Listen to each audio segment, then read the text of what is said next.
Hello, Black City denizens. Welcome back live from the Black City studio to the Black City pod. Your host, Steven, and the other host, David, are back and black. Back in black. Too strong. So, are you gonna ask about housekeeping or not? Shit, we kept it up enough. Yeah. I mean, do you want to announce our more social medias because this list continues to build? Because you're kind of managing that part. We so firstly, we will have a link tree posted in our description for Hooray! our YouTube, Spotify, TikTok, Instagram, Twitter, Instagram threads, and you don't have to remember any of these because the link tree will have all of them. Twitter's doing pretty good, and excuse me, the TikTok's doing pretty good. The Black City Towers. Be sure to follow us. Trying to do daily content on there, and yeah, Yeah, I we're not old, so but I'm still gonna say I feel like Linktree is just an extra step. But if people want it, we'll bring it. I just think that the links are already there. Just click them. I know TikTok had something weird where it didn't have enough character spaces. Um, but I don't know. It seems like a scam to me. I don't TikTok's know. interesting. Not TikTok's fine. It's Linktree that that's my issue. But no, go on. Tell me more about this TikTok that I don't know about. Well, the interesting thing is the things that seem to do the best are leaks, things with shock value, and then just like really strange trends. I refuse to use the app in any other manner besides just like showing off who we are. But when you open it to upload something, it's always something crazy. Like I opened the app and some guy, according to the caption, was wrestling was wrestling an alligator for his mozzarella sticks. And Hmm. I just closed the app and was like, today's not the day I'm gonna have an upload, or at least not at this moment, because I didn't need to unsee that. Yeah, it's a hodgepodge of stuff. And I think since we've just started, they're just throwing everything at us to see what grips us. Right, right. Yeah, but I definitely follow us for Pokemon, Digimon, and related content. We're also gonna have shorts on there, so be on the lookout. Yeah. All right. Well, now that we have done the keeping of the home, let's get right down to business, shall we? On Yeah. today's episode, we will be going over. It was kind of a slow week. It's kind of disappointing considering there was two massive trading card game championships taking place. Um, oh, not trading, just trade, not even just trading cards. So first of all, the World Championship for Pokemon happened this weekend, and then the Yu-Gi-Oh World Championships also happened as well. Both in Japan. Both in Japan. And as you all know, we're not the biggest fans of Yu-Gi-Oh, so we weren't too interested in that, and they didn't seem to either because their announcement was just the location of the next one. So they had no announcement. And but Pokemon is a little bit more different. Like I think we mentioned before, have a bit of a bias there. It's a better kept together game, I'll say. Mhm. So and they had three different games for us to choose from. So we didn't like one of them. Surely one of them would catch our attention. Oh man. So we're gonna probably talk about more Pokemon World stuff. Alongside that, the Pokemon Company came out with a message on their company quality control. So maybe there's something there. Fingers crossed. We'll see. Um, then to kind of step away from that, actually, we're probably going to talk about the Paradox Rift set first, right? Yeah, Yeah. absolutely. Yeah. So more stuff about the new TCG set coming out. Um, and then once we've gotten all the Pokemon out of our systems, we're going to talk about the. Magic the Gathering. Oh, okay. Are we cutting? This is behind the scenes, but are we cutting this out too? Yeah. Okay. Well then, more TCG with Magic the Gathering. There's been some news articles about some theft, and on top of that, I guess they're also trying to create a new board game. or at least part of a board game series. So, you know, got that for you today. Again, wasn't a whole lot of topics because they just really didn't want to give us anything to talk about. But with all that being said, let's start from the top and go right into Worlds for Pokemon. And I want to clarify just for all the viewers out there. I'm a fan of Yu-Gi-Oh as a franchise. I am not a fan of the main part of that franchise, which is the gameplay of the trading card game That's franchise. true. I do love me some Yu-Gi-Oh GX. It's the best one, objectively. So Hey, I'm glad I stopped when I did then. yeah. But that aside, and the lackluster announcement of just another World Tournament location being their major announcement last week, Pokemon Worlds. Yes, the pinnacle of competitive Pokemon, where all the greatest players come to play in the one of the most questionable quality control companies that we've ever dealt with. But yeah, and Yokohama, Japan. You know, this is it. This is uh, the the ultimate, meetup spot for what we've all been waiting for the TCG finals, best of the best, Pokemon Unite, best teams of the world, and VGC. You know, the best players for Scarlet and Violet come together, and we see Mhm. who lucks out. Yeah, yeah. Because Um, man, yeah, it's. I'll say two of those games are definitely like a coin flip. It seemed like after kind of what we watched. and it's not the TCG Nope, that it's has it, coin flips in it. man. So, where do we want to start? I guess we should work from what got finished first, right? I want to jump straight into Unite. Okay. And the reason I really want to talk about Unite is it's the one that we play the most out of all the games played, Mm-hmm. Mm-hmm. but also just a couple of the issues with Unite and how it was run in terms of like quality and like tournament organizing. So, me personally, I didn't really have a horse in the race. I wasn't like betting on a team to win or anything. I was just interested in watching so I could like take notes and get better and like see the highest level of competition supposedly. Yeah, and I was kind of in that And same boat as well.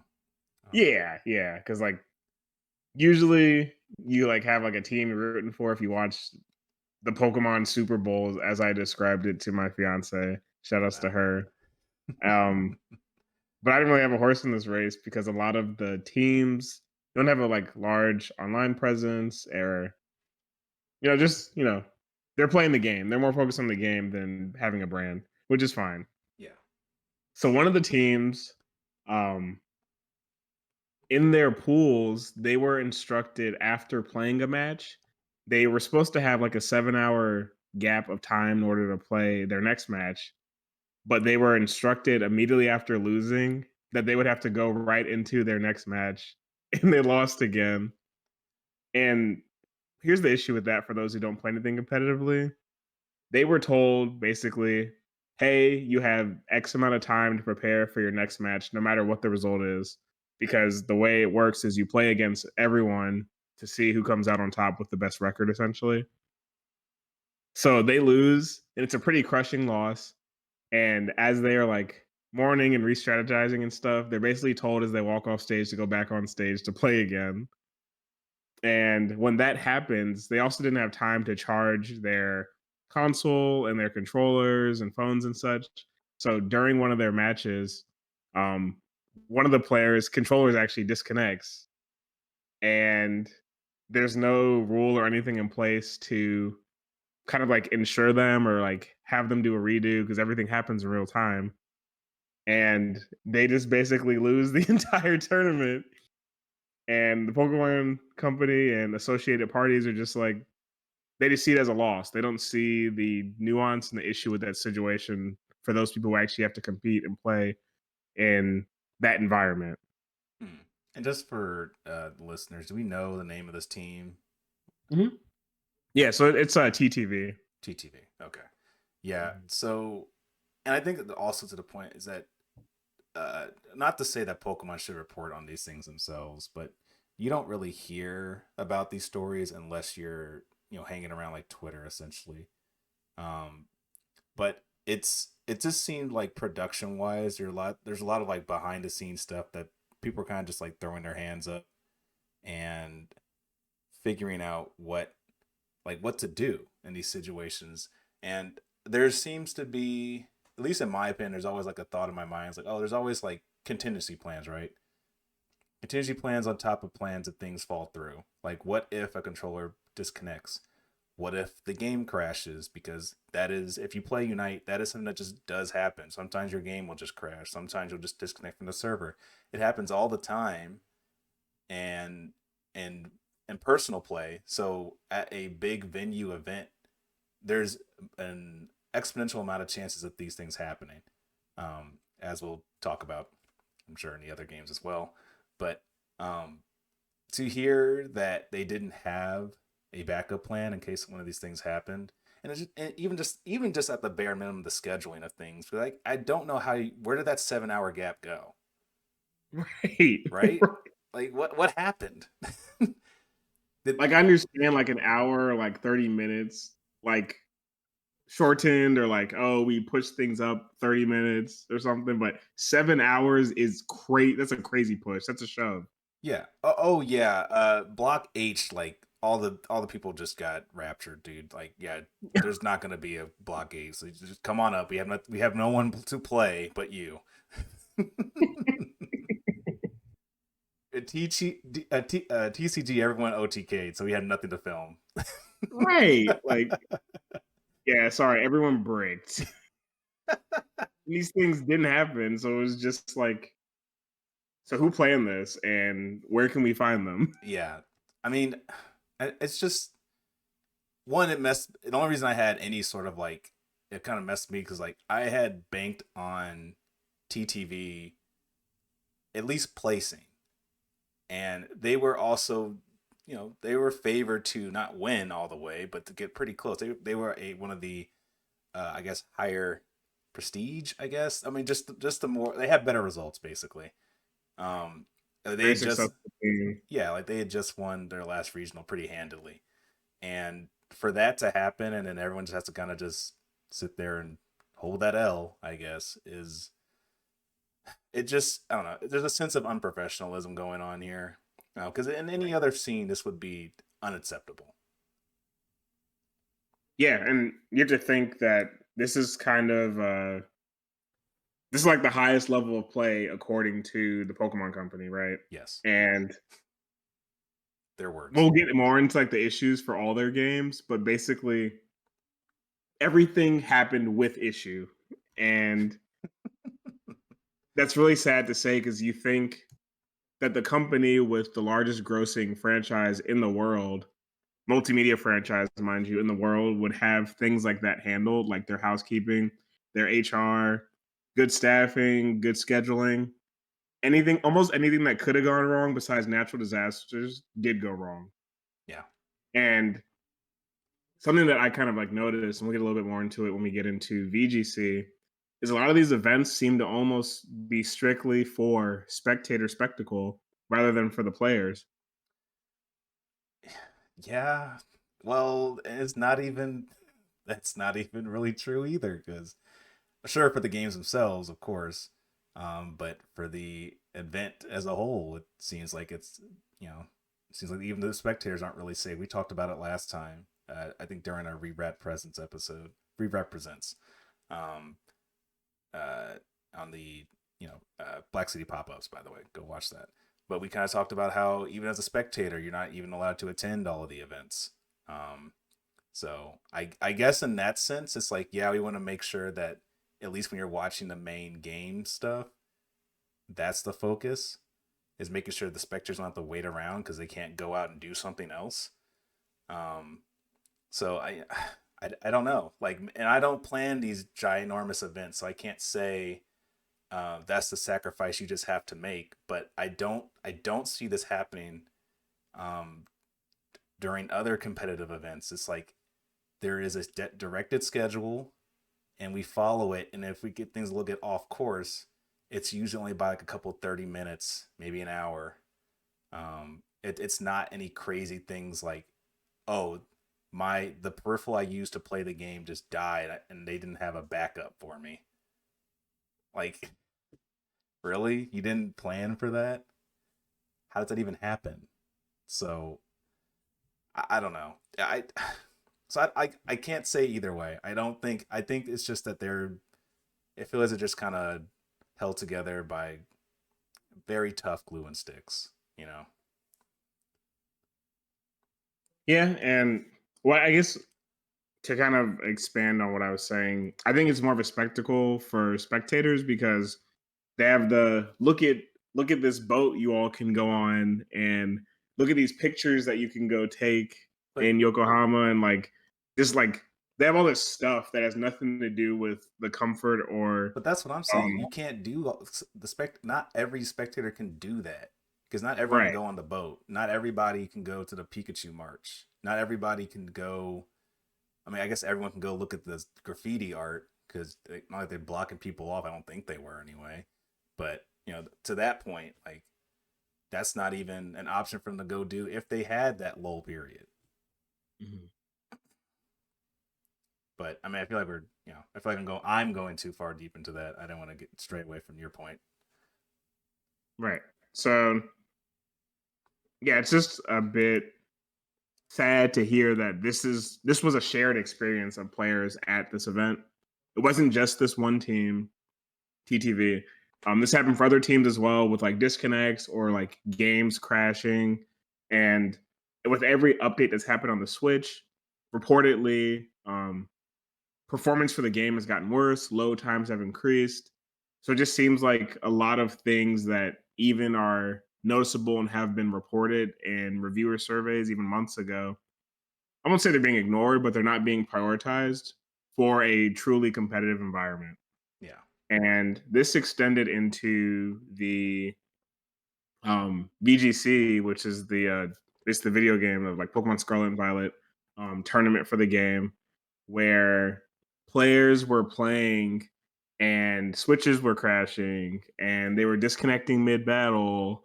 And sometimes they couldn't connect fast enough, so they had to go to time, which means they had to play a sudden death match. And this happened all throughout the World's weekend, and a lot of players were basically lost due to technical errors out of their control.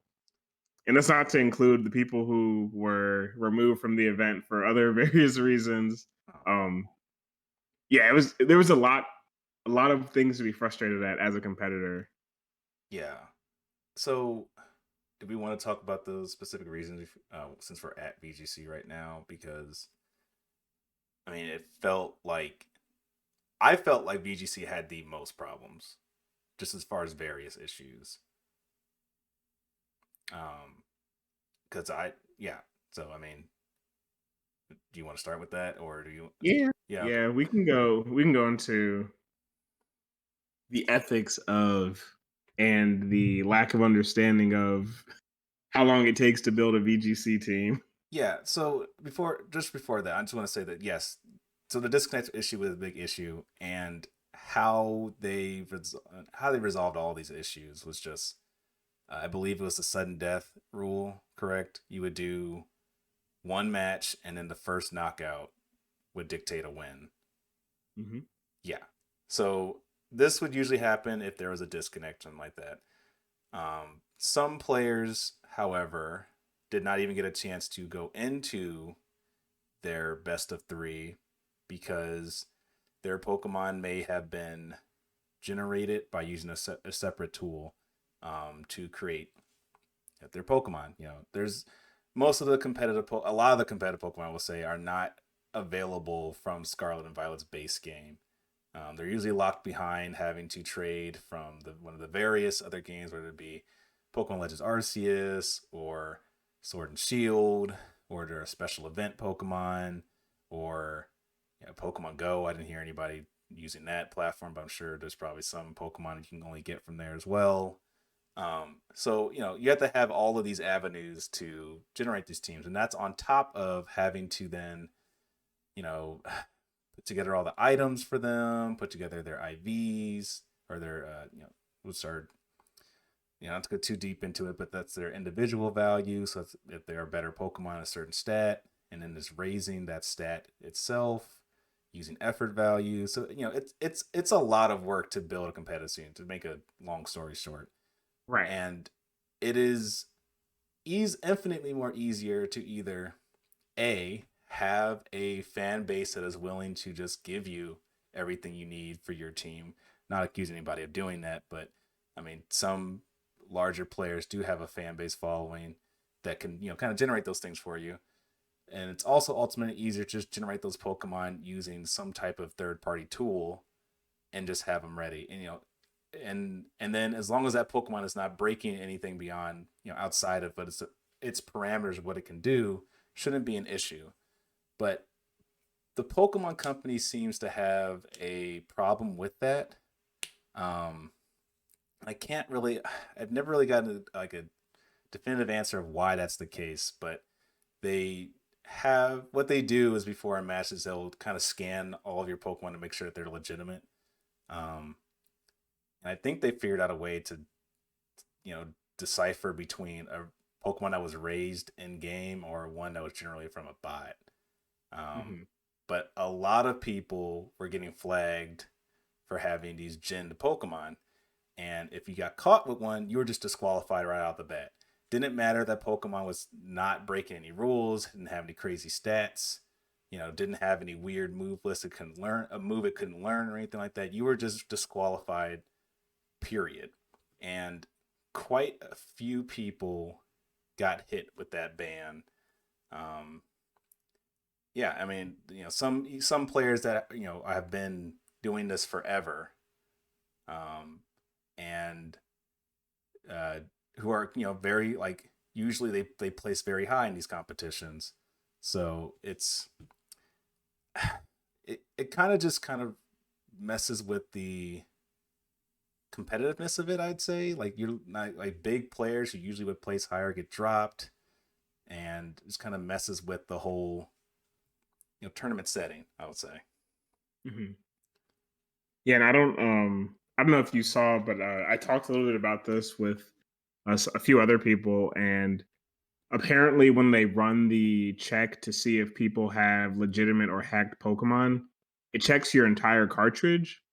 So that would include anything that is in your box, Mm, anything that's like in your battle box, on your team, anything that is like basically been on your cartridge. So people are making really good points that even their hack checker is kind of incompetent because let's say that someone did put in the work of making a team, but they got something from Wonder Trade.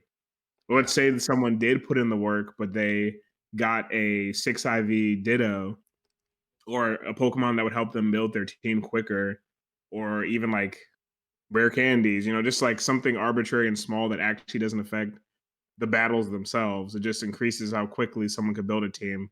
So like building a team in like an hour or two versus like 5 weeks. yeah, yeah, yeah. I mean, I didn't know that, and that's pretty disappointing because really it should only look at the Pokemon that are entering. None of this extra stuff should matter. And I know they're not going to do anything because their response to this whole kerfuffle, I'll say, has to be the most not only tone deaf, but like the people who are making these policies don't even know like what company they're working for. It feels like because their their policy update. I don't know it word for word, bar for bar, but I'm pretty I have sure. it. Okay, you have it. Can you please read that because it is ridiculous. As at all of our events, teams will be checked for validity throughout the World Championships. And due to the highly competitive nature of this event, different tools are at our disposal for checking the validity of teams. Underlined here, we strongly recommend you do not use Pokemon provided to you by other people, as some indicators that a Pokemon were illegally modified are hidden.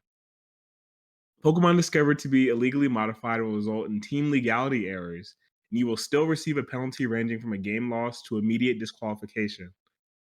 Please see the Play Pokemon VG rules and formats for details on penalty levels. End quote. So let me Do get not this. trade.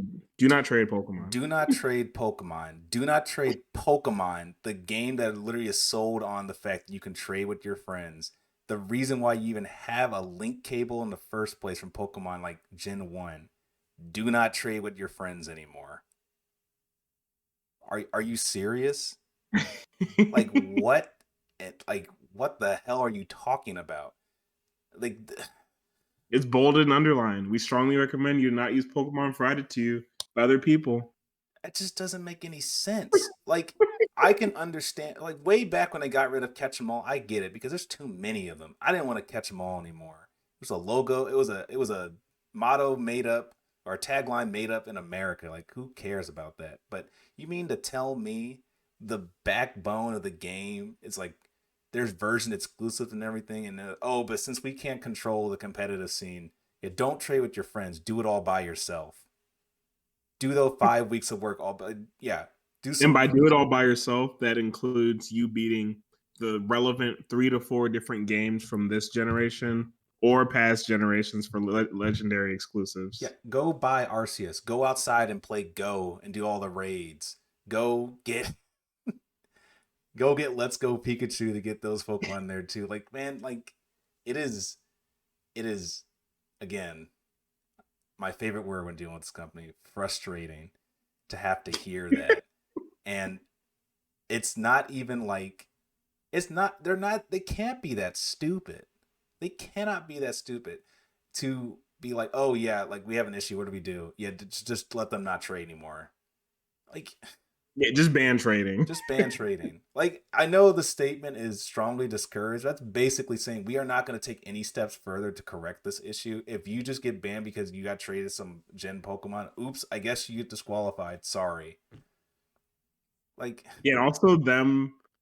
You bring up a good point. Them not willing to modify their hack checking tools is like so crazy to me because to your point, like trading and like they always talk about community. They did this whole documentary style video on the TCG and VCG players and how like it's important that they have community and like they even say in one of their things that one of their episodes how like oh yeah we have teams who like we practice against each other and we trade each other Pokemon. It was like one of the main points of like oh you should join like a VGC community local community and be part of like the Pokemon regional staff and stuff like that.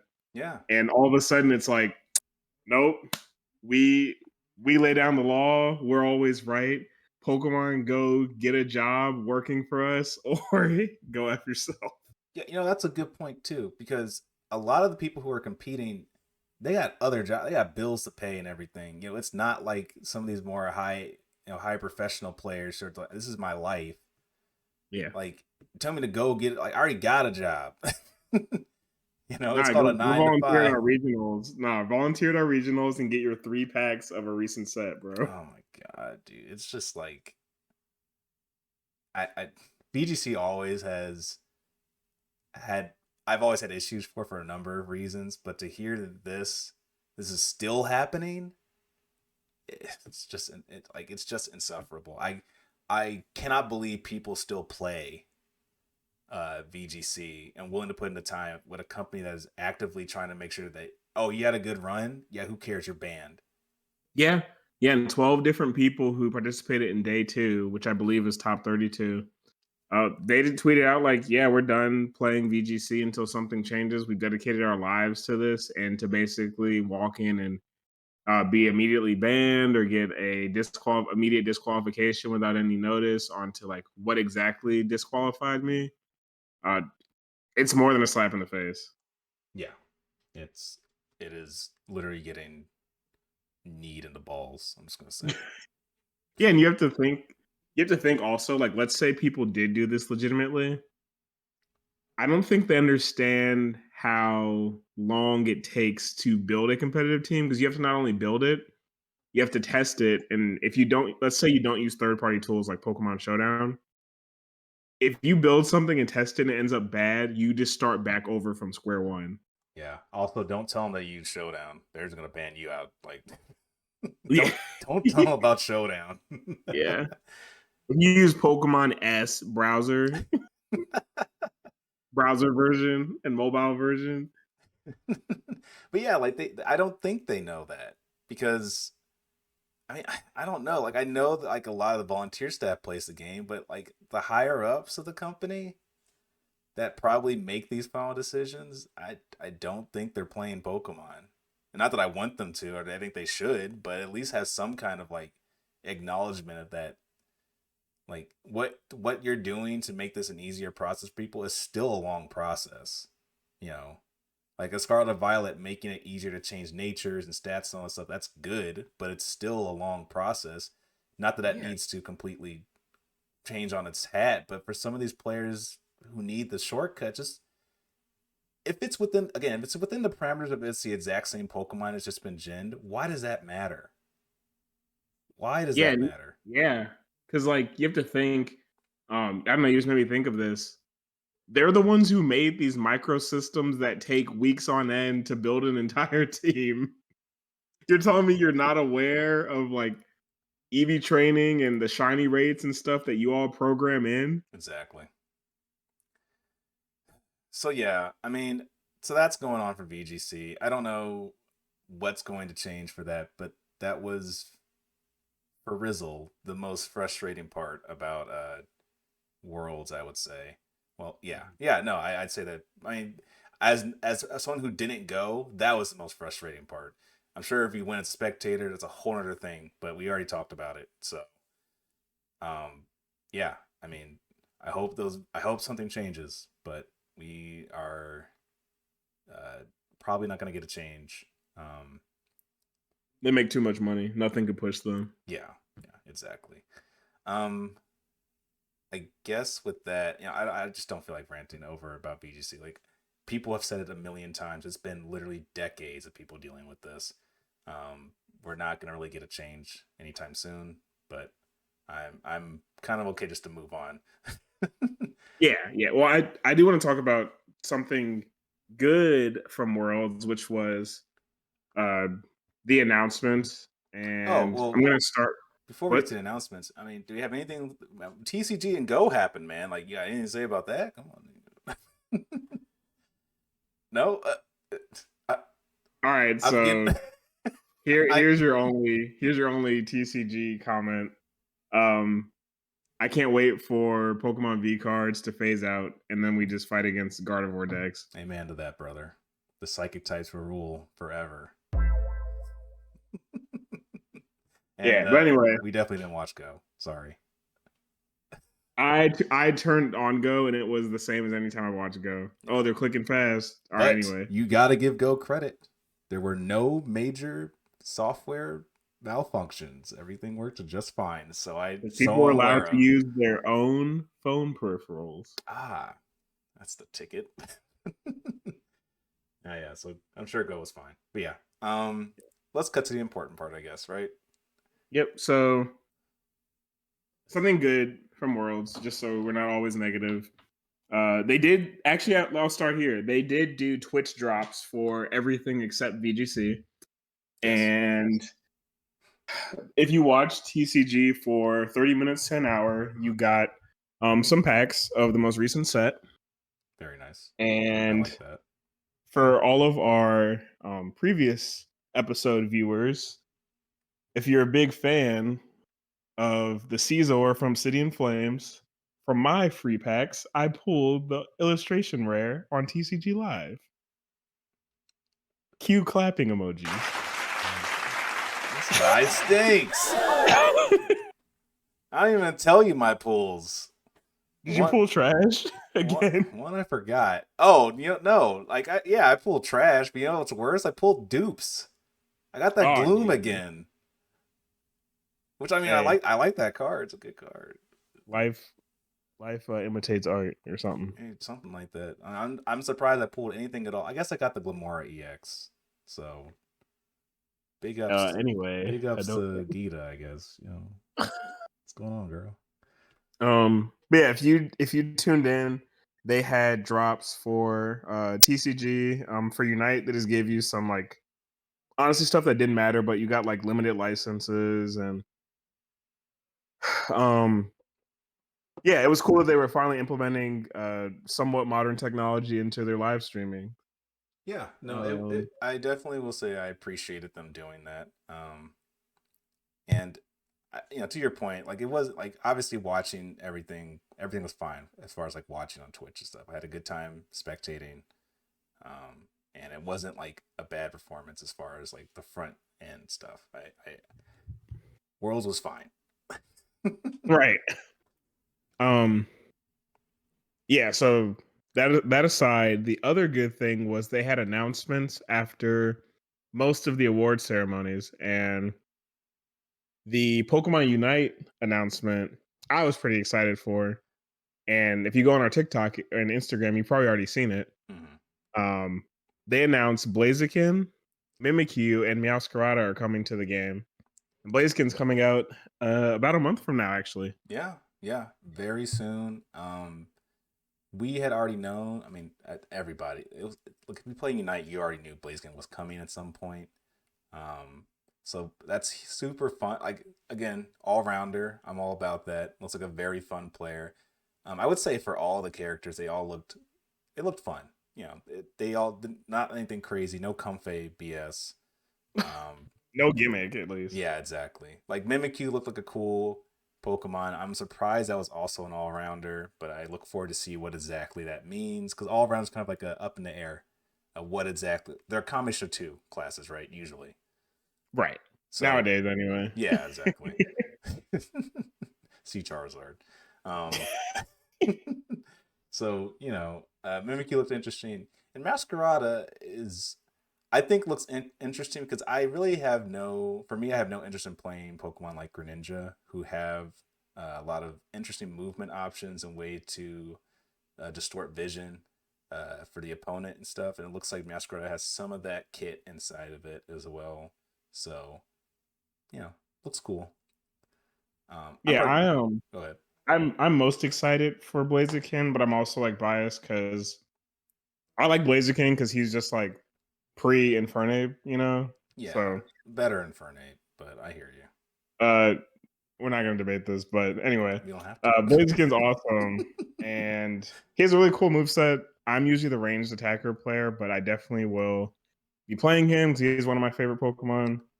Um, Yeah, I I think he's going to be very strong for a different reason because his sort of game plan revolves around him switching his fighting style mid fight, which I think is really cool. That they're like going very different directions with how they're designing characters now. yeah, And I don't know if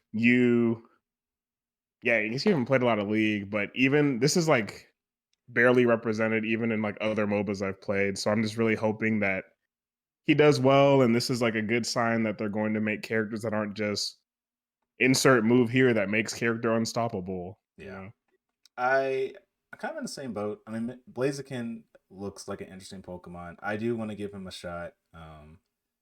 Like I said before, I'm trying to play all the all rounders because I think that's the most interesting class to me. And Unite. Mimikyu seems fun, especially with Shadow Sneak being uh, chase down 100 essentially.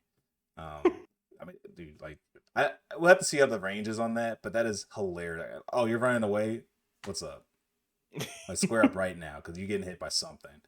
So Mimikyu seems like a really fun Pokemon. I think its ultimate move, just from just being able to hold a Pokemon for that long, and looks like it does a lot of damage as well. But of course, it's just the advertisement, so we'll wait and see for that.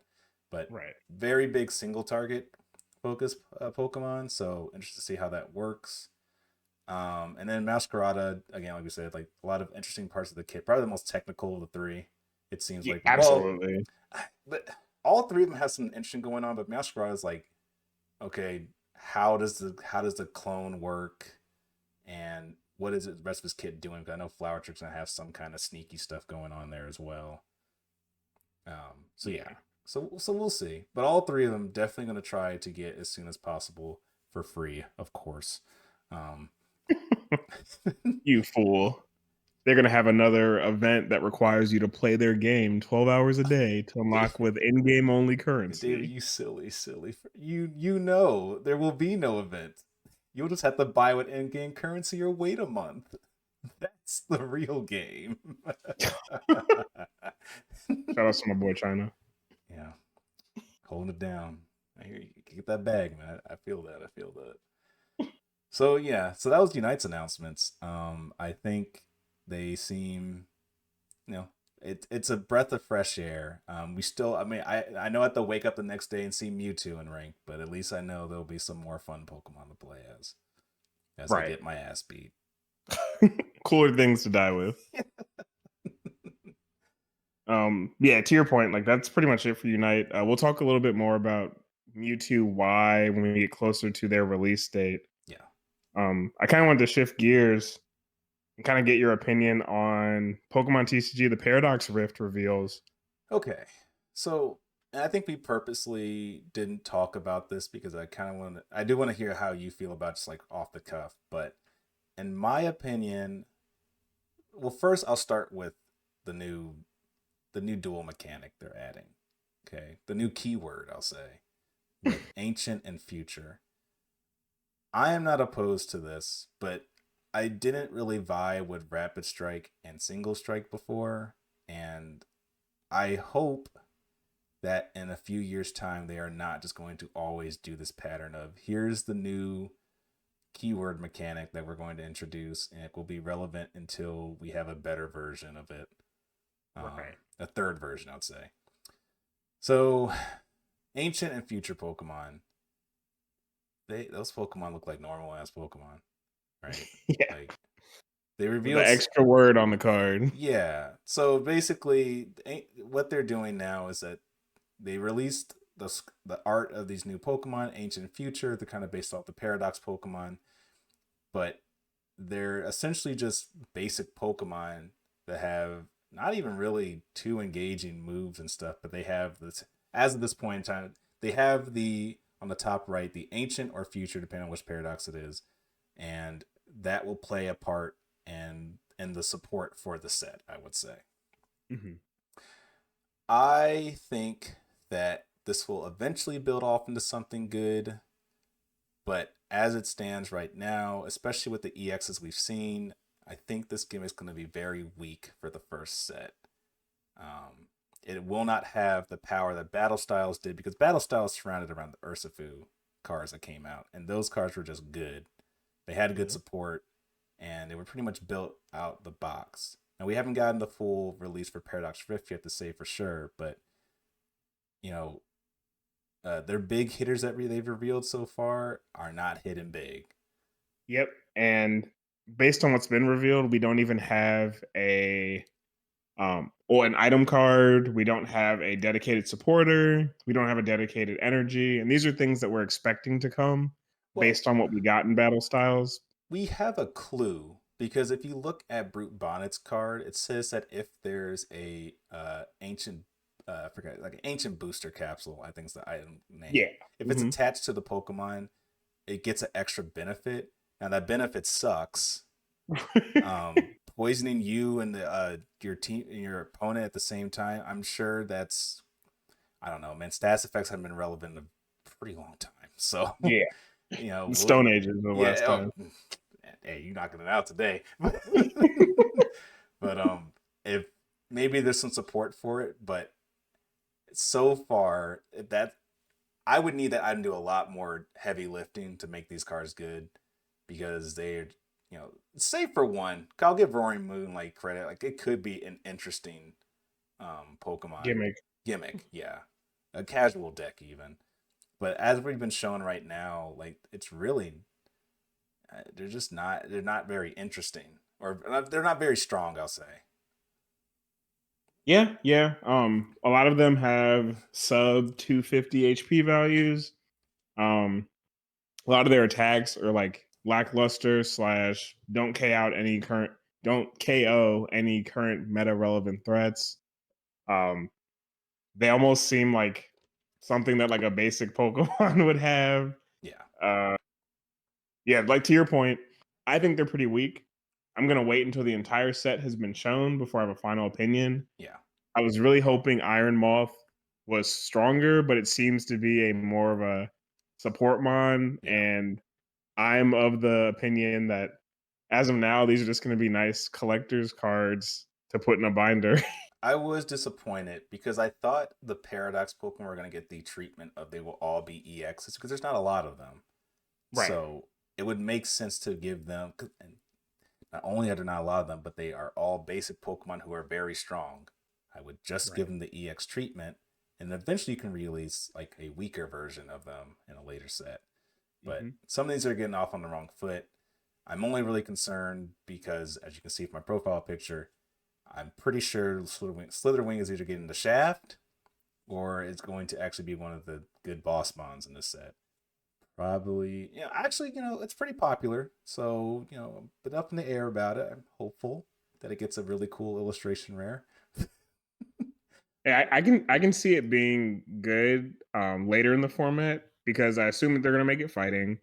Yeah, So irrelevant because Gardevoir moment. But yeah, you're right. if it becomes the EX Pokemon and has anything close to um anything even slightly above what Roaring Moon has for like being able to automatically knock someone out, it could see play.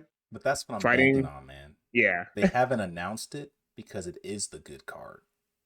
The Iron Valiant one, that's just that's just what we put on the poster because everyone likes Iron Valiant. But that card sucks. So So I will say like there have been decks in the past that use cards like Iron Valiant where they switch to the active spot or they like can move damage counters or put damage counters down. yeah, But to limit it, once it said once during your turn, I was like, once. this is trash. Yes, it Once is. during my turn, I can do two. It's just like they already have the support. So I'm wondering if they're just putting this card in. So it's like when that, I forgot what the Pokemon does in the Gardevoir deck to place those two, but like once that gets phased out, you'll have this. And it's like that sucks. Mine's an EX, so like I'm taking that risk, but Switch it in, gets knocked out. yeah, hold that. Only has 220 HP as well. Like I mean, what? it is a basic, right? Is it? Yeah, it Yeah, has to it's be. a It has to basic. be. It's a basic. Yeah, which still not a good excuse because it's not. At least you can just play it down. I'll give it that. So it's just it seems underwhelming right now. But I'm not. Again, we're holding judgment because we haven't seen everything yet. But it, I don't know, man. Like Roaring Moon, Iron Valiant, two very meta-defying mons in the video game, and this is how you're laying them up with some gimmick sets. It's just ain't right, Yeah. man. It's just not right. So we'll see, we'll see. But what do you? I mean, like overall, like we said. So you said it was a collector set. You think? I Yeah. I have to tend to agree because especially with things that are legal right now are just stronger. Um, Gardevoir beats all of these decks, and there were a bunch of dark types revealed. that's not good. Think of it that way. That's your counter there, buddy. And Charizard's still eating, I guess, for a little bit longer.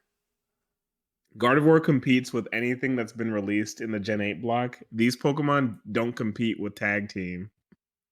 That's big. Yikes. That's not even a bold statement. What am I saying? That's just true. Some Mega Pokemon from Gen 6, like Steam Siege and stuff, can attack over these Paradox Mon.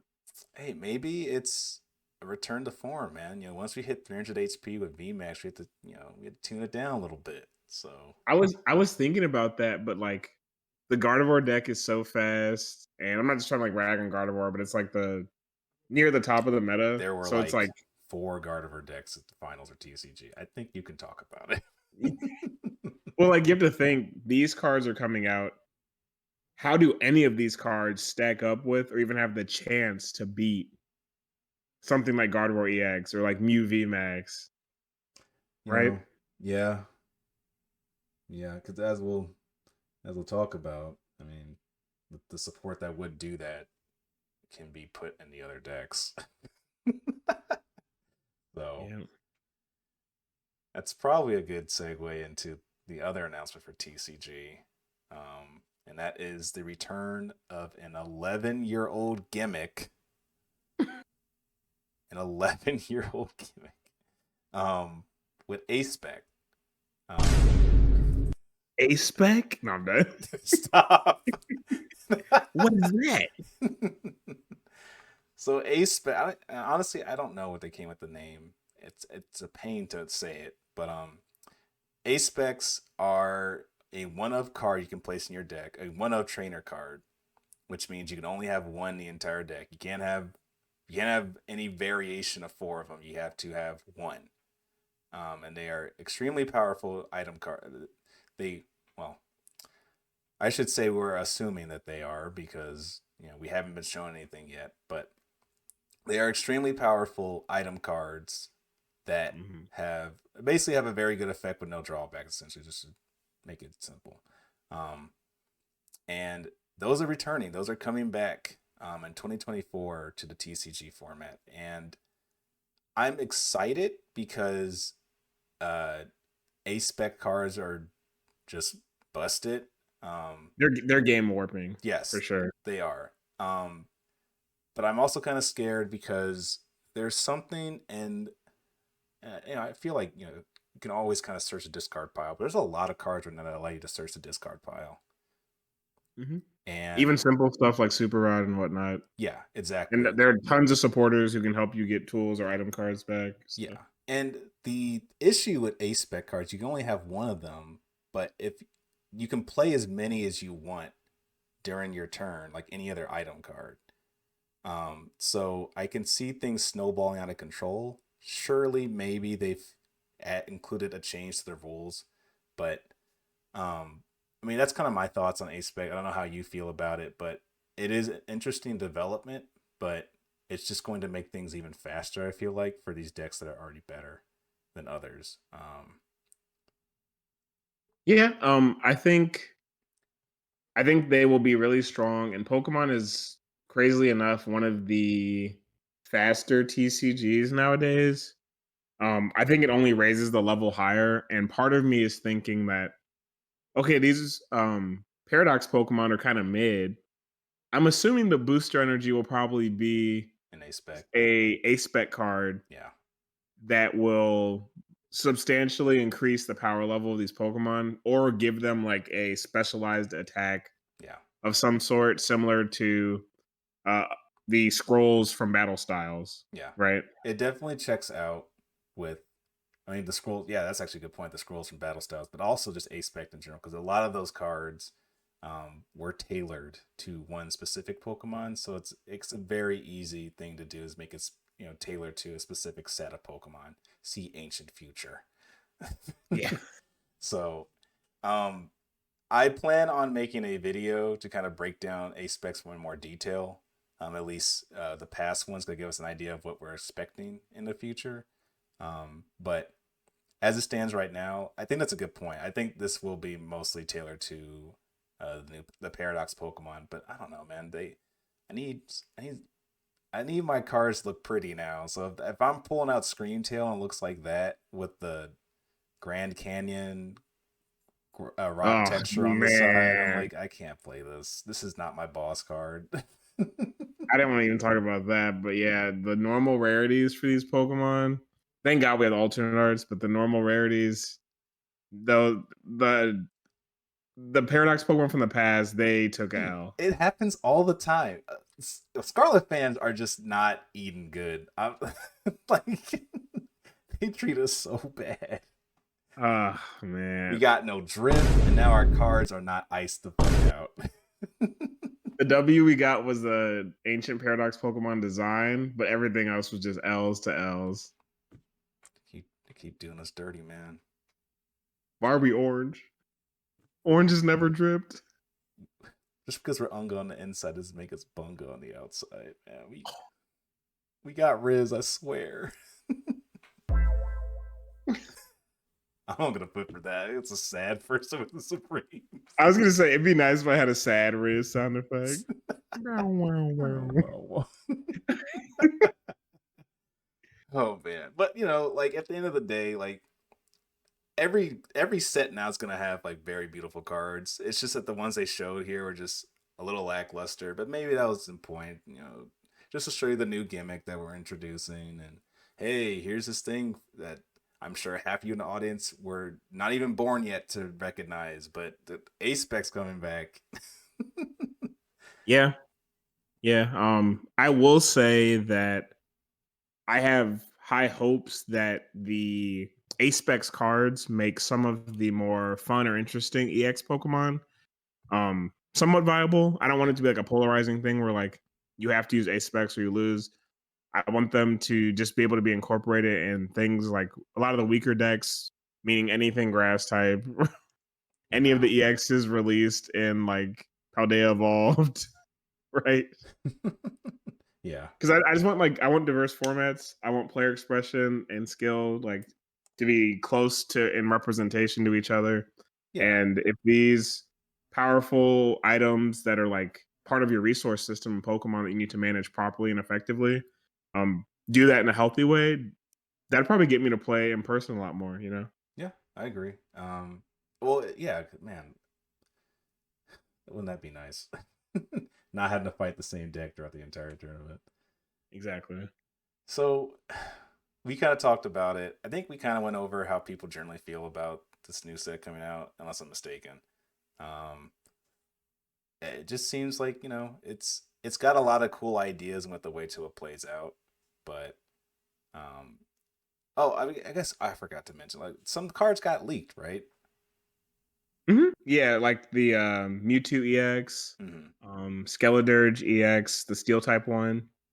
Uh, Um, Bombardier. Bombardier, that's probably everyone listening. That's probably their favorite. Got to. Hey, I know y'all got that full art in your binders, right? Yeah, yeah. It's a great card. Mm-hmm. Yeah. Something else. Oh, the this might actually be an interesting card. I think it's called Great Mantle or something. Oh, For Pokemon without a rule box, they yeah. get an increase of like 100 to their max HP. With the caveat, now that I'm reading it, of if you knock it out, your opponent takes one more prize card. Yep. Man, I mean, Couldn't let your single prize deck be that good. yeah, we gotta keep the market up somehow. The investors are starving out there with their $20 Charizard. Oh man. I'm not even gonna give that space in the episode. Maybe next. That's an ongoing story, so we'll talk about it another day. But Yeah, Charizard is an ongoing story, ain't say it louder. it? Oh man, they're still stealing Obsidian Flames. They keep talking about it. All Oh right. man. So yeah, that was the TCG announcement. I feel like to me it felt like the biggest one. It dropped bombs, I guess, the most of them. I'll say. Um, Mhm.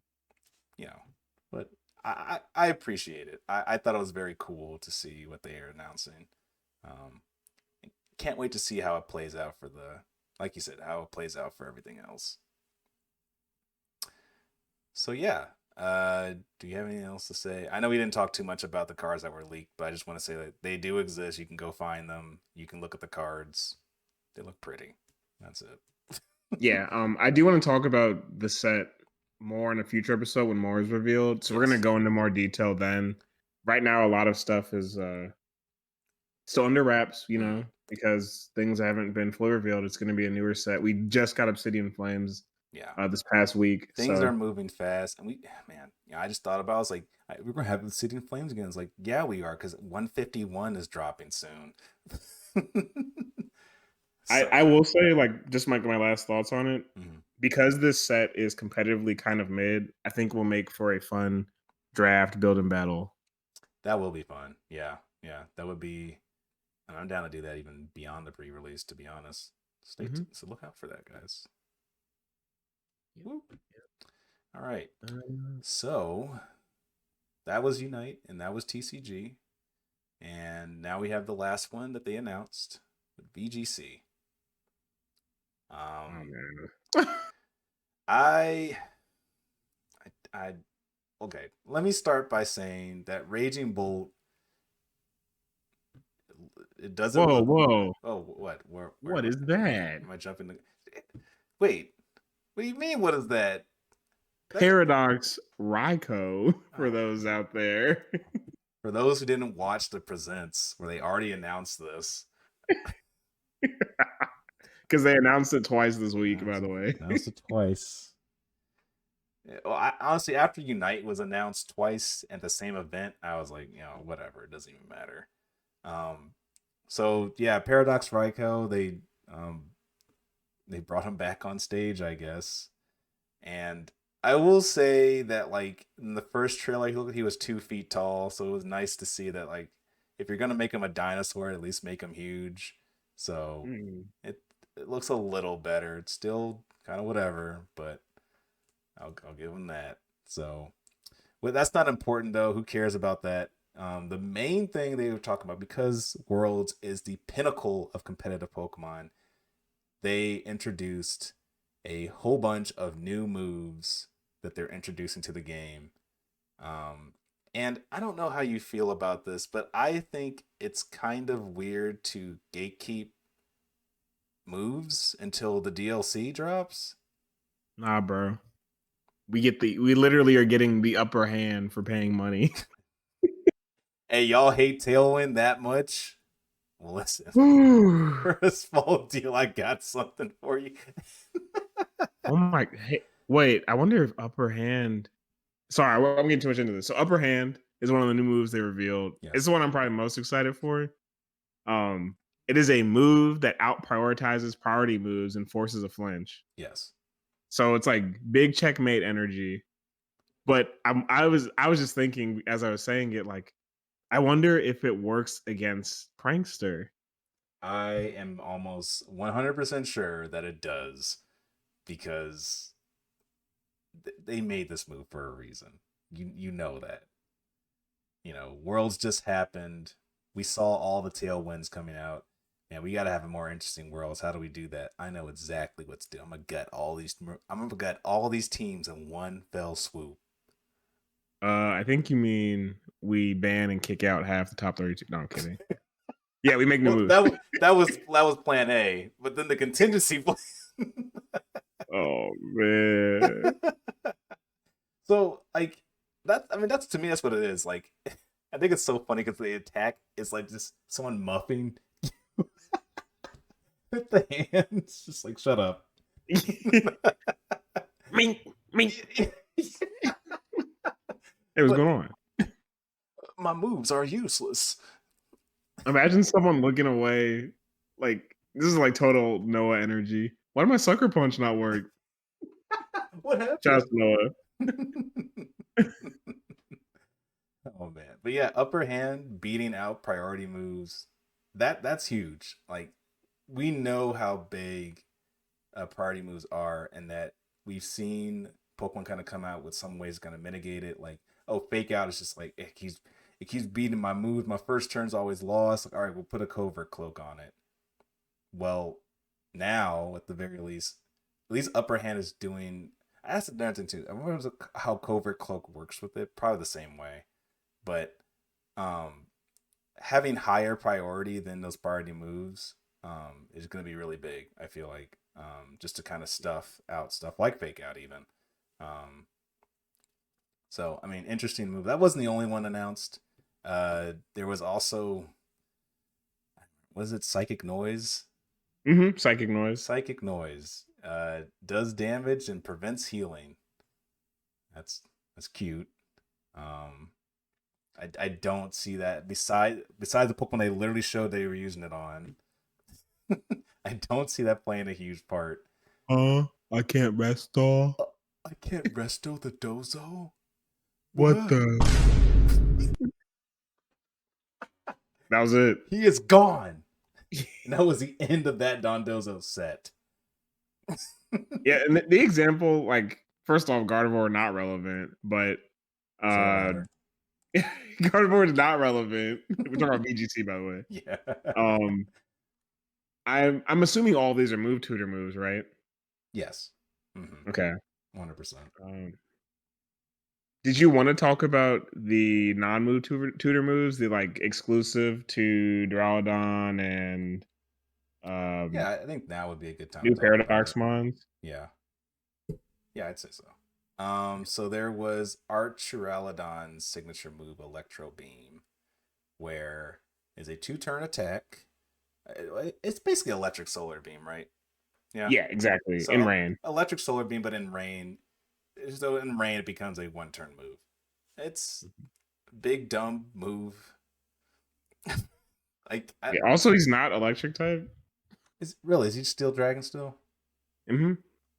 I guess it's because of Terra's, right? Like, yeah, Terra type. What you gonna do? But Terra Electric is so bad. I don't know why you do that in the first place. So I don't think that Pokemon is gonna be too. I mean, I don't think that Pokemon's gonna be too relevant. I think Duraludon's gonna be more relevant now.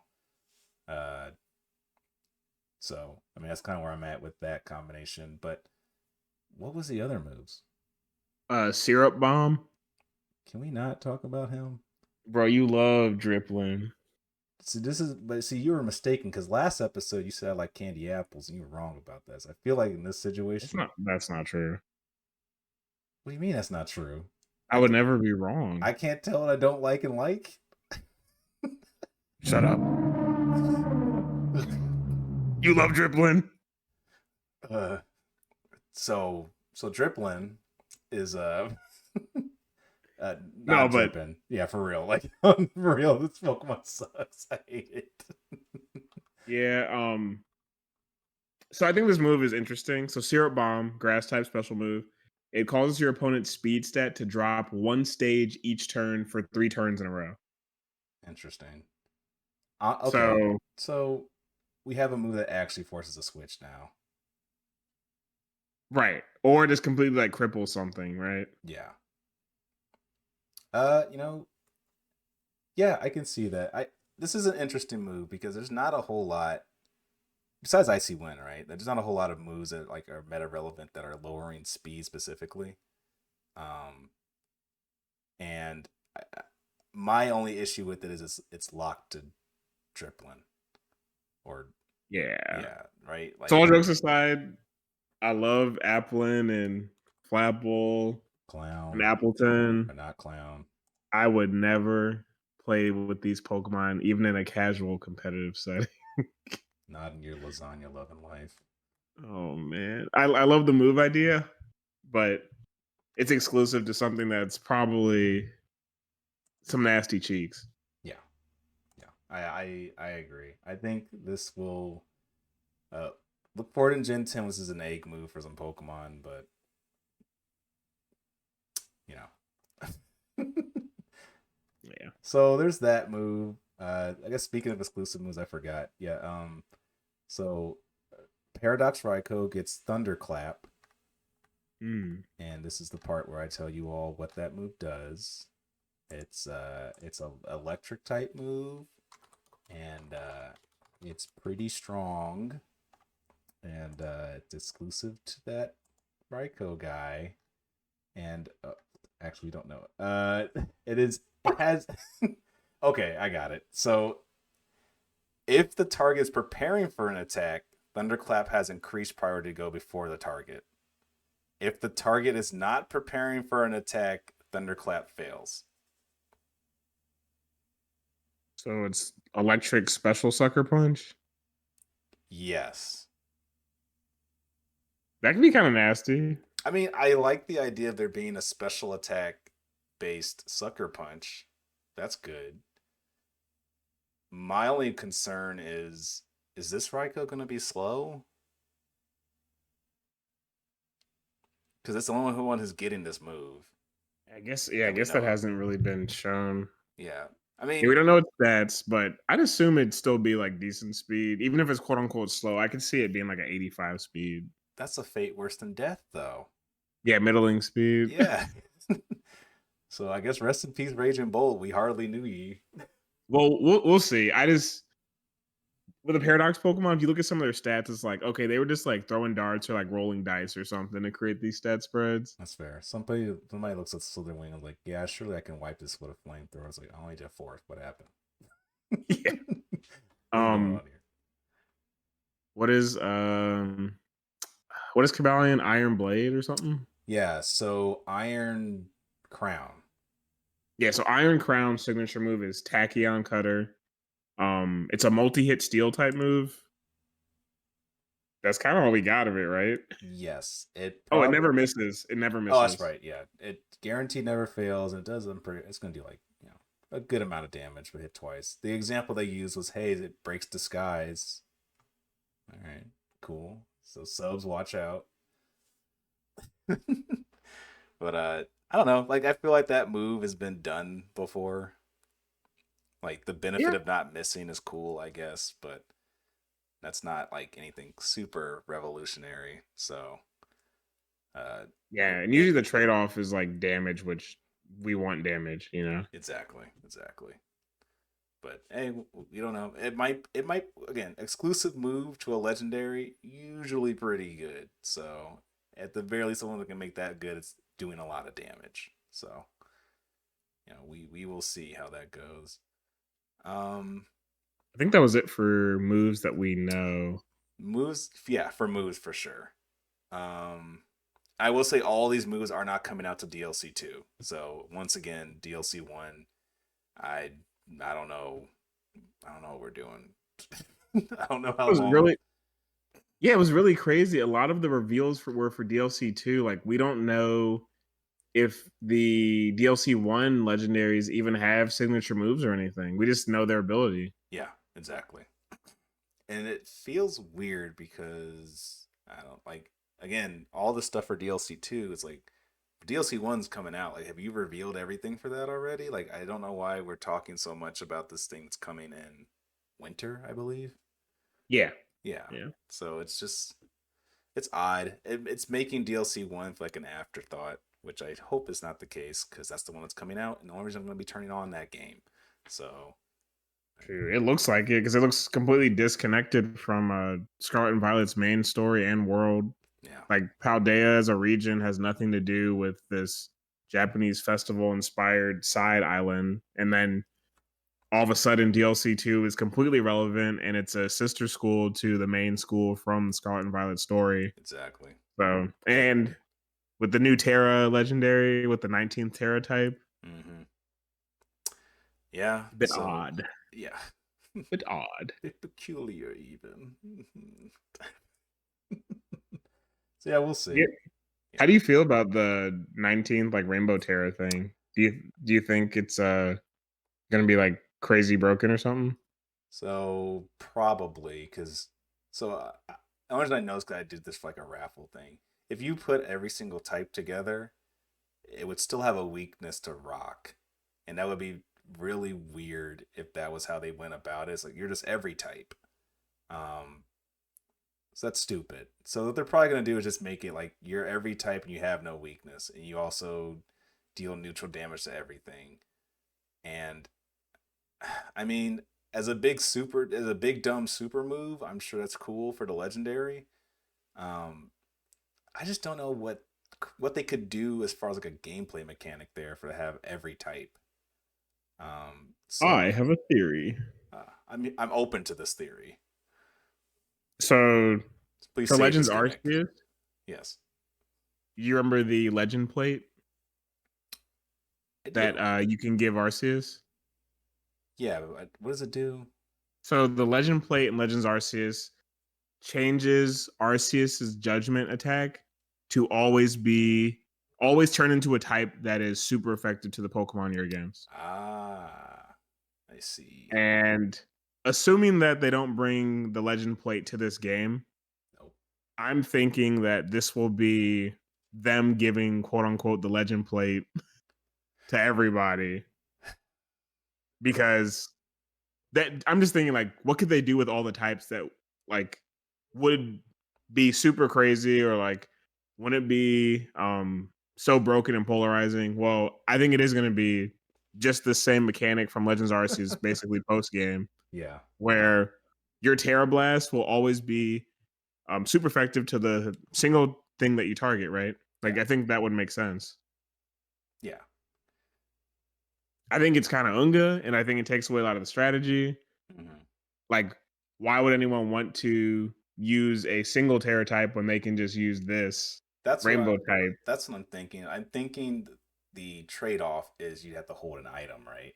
So then but Yeah. guaranteed super effective damage, that might be worth. I don't know, it might Oh, be. you're switching. Oh, Anyway. who cares? Why'd you switch, idiot? My special or physical sweeper does not care. I'm killing whatever comes out.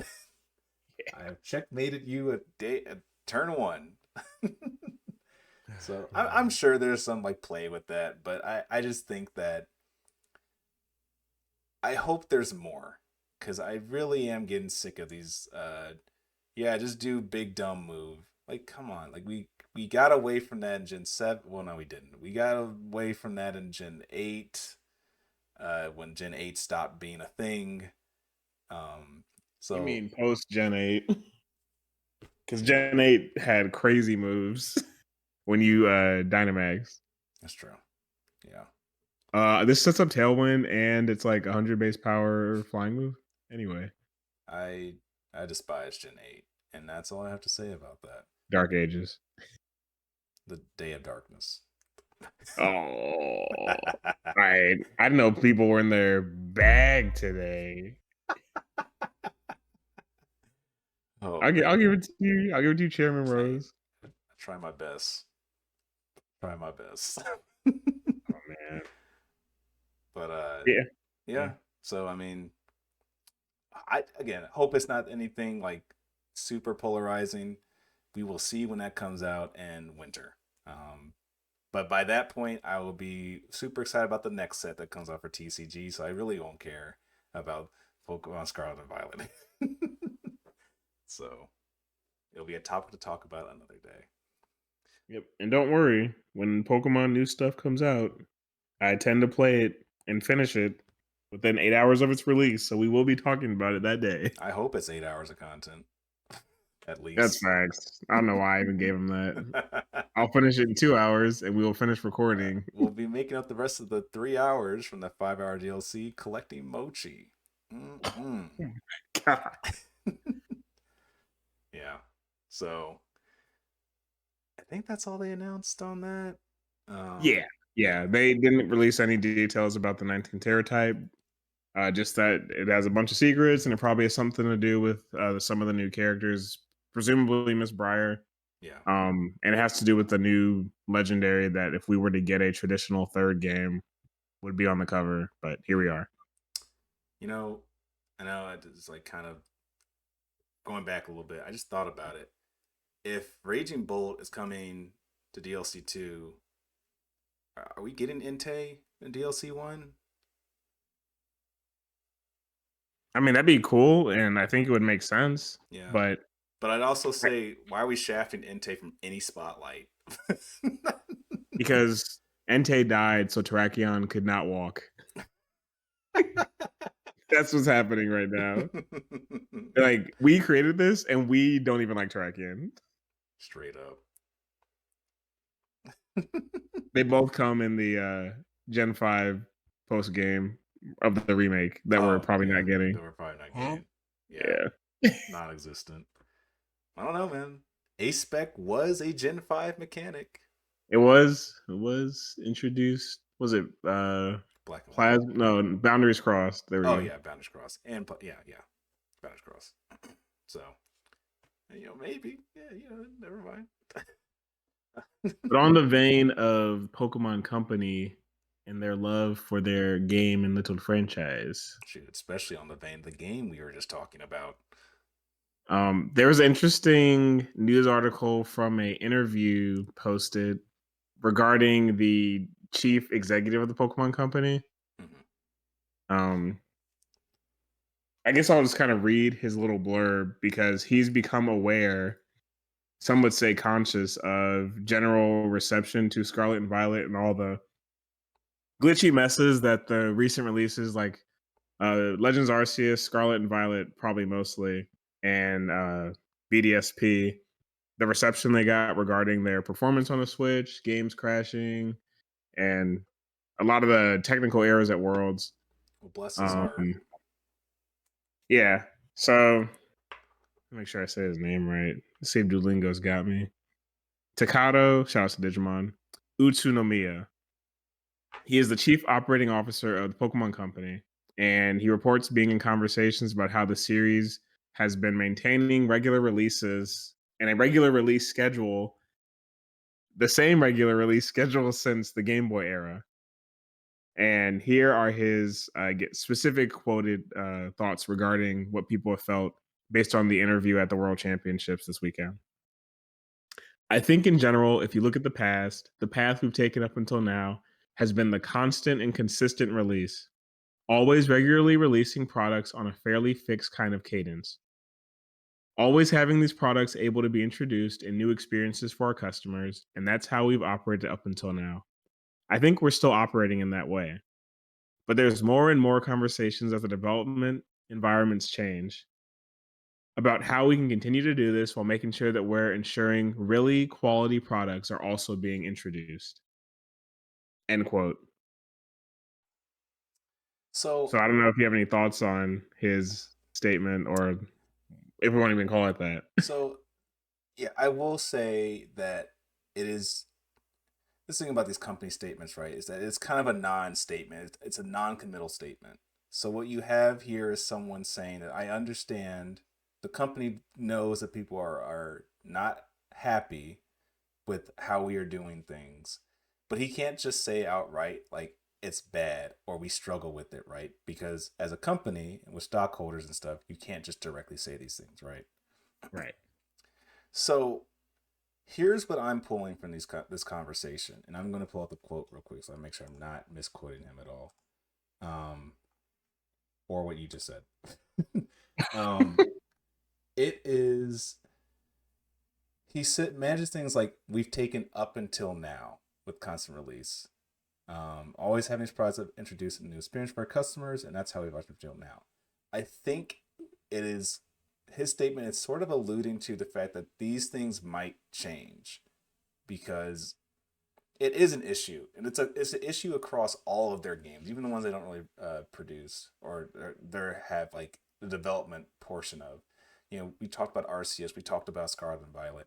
Um, you know, Unite has its huge amount of problems with having game networks. Go even has issues, and as someone who just played Froki's Community Day today and having their game crash and not being able to work for 30 minutes through a you know 3 hour system, like it is across the board that all these Pokemon games are having issues. um I get it.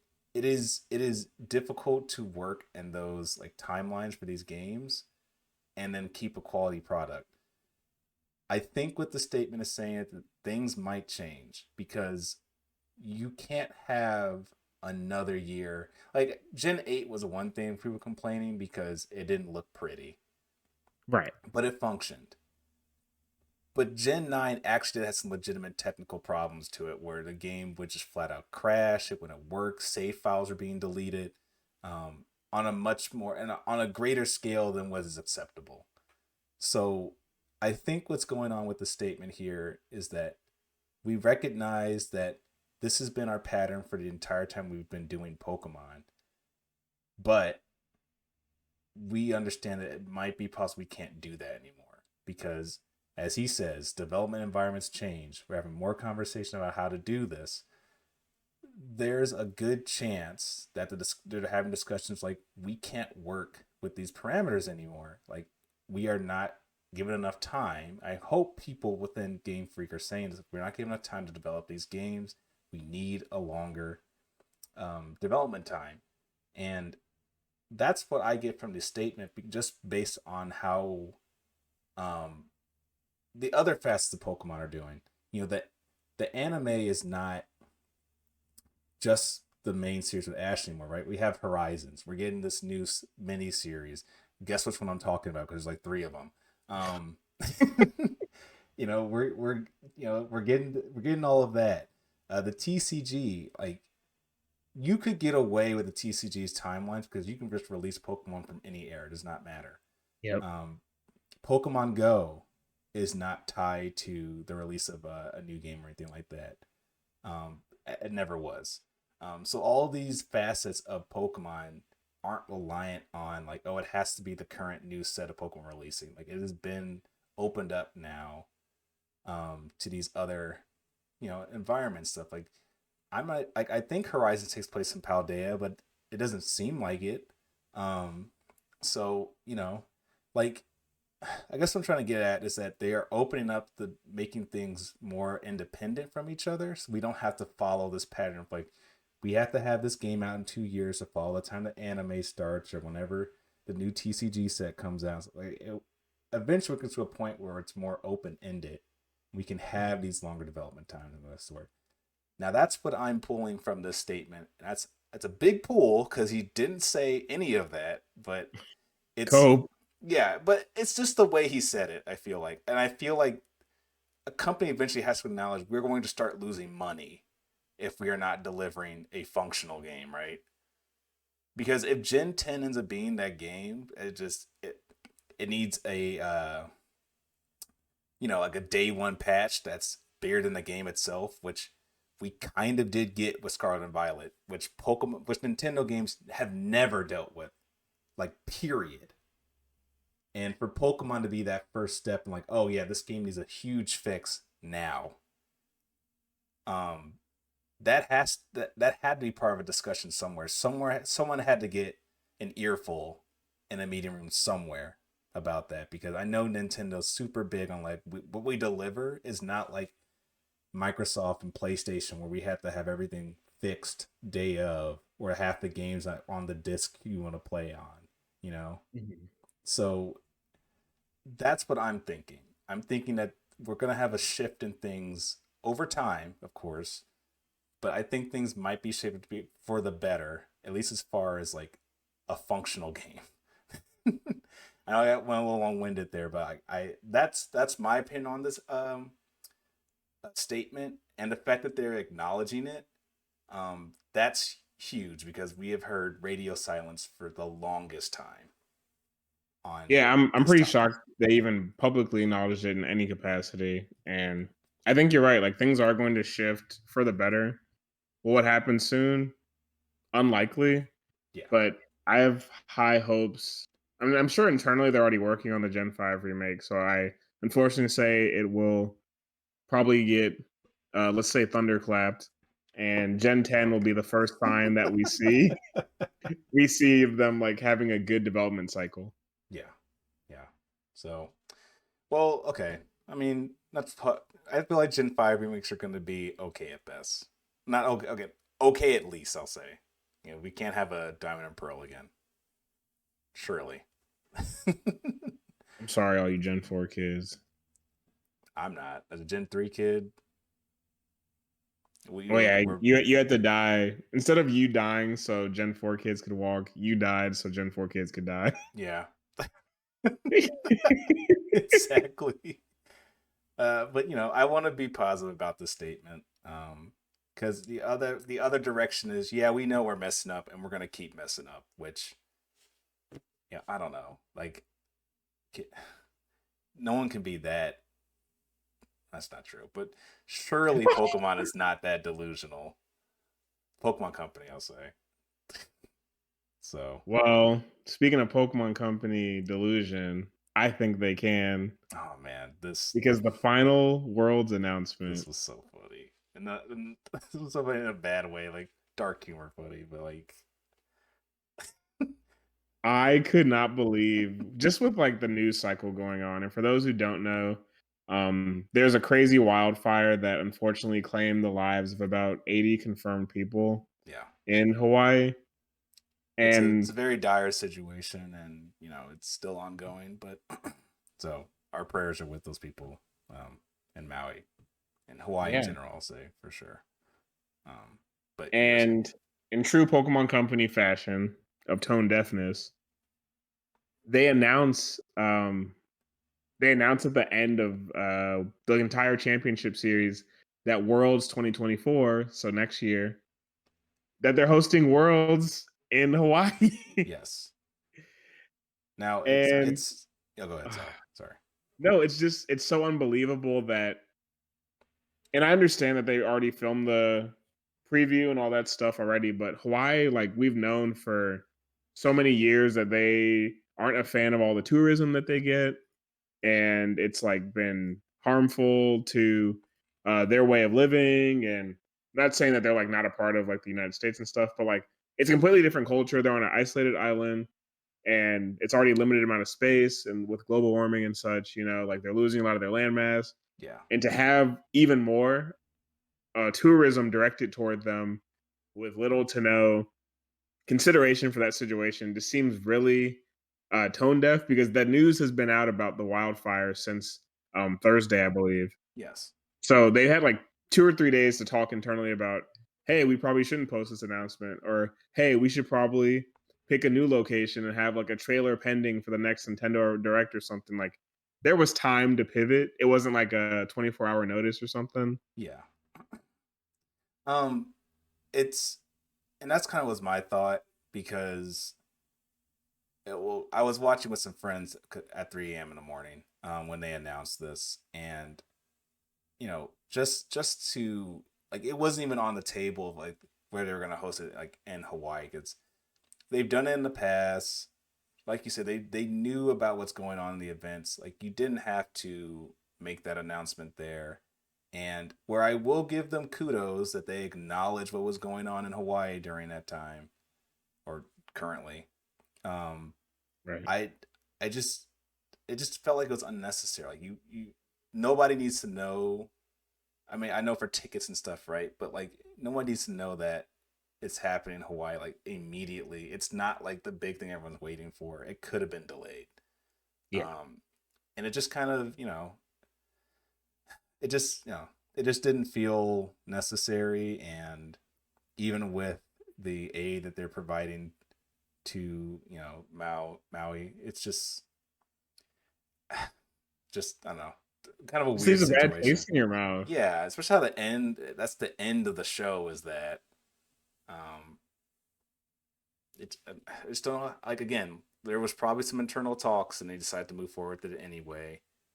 And I just don't know how that conversation went because the only reason you announce at the end of the event is so people can immediately start prepping for the next year.